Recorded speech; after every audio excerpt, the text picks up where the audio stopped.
wat baie belangrik is, ons moenie vergeet wie ons is. Gisteraand gesê, hulle weet nie wie ons weet, wat ons weet nie.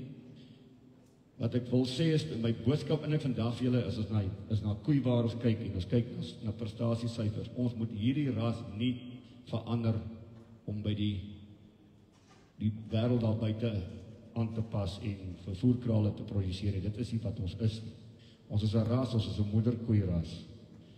En ons moet fokus op dit. Ek vra, dis 'n beroep wat ek vir julle hier vandag vra.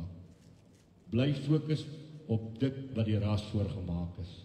Ons gaan nie ander goed najaag om ander mense gelukkig te maak nie. Ons teel 'n bees wat vir Afrika geteel is, wat lae onderhoud is, wat lanklewend is, wat vrugbaar is, wat trop instink het. Dis wie ons is. Bly asseblief op dit. En daai koeiwaardes is goed wat ons elke jaar of elke tweede jaar dan sit om dit te bepaal.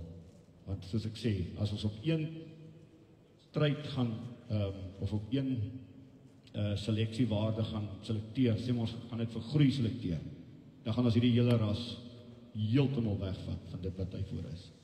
So dis my beroep, of my wil regtig vir julle vra, kyk na julle teelwaardes, kyk na julle, ek weet julle is by breedplan, kyk, maak, ag nee, julle is by, is val onder breedplan, nee, ja.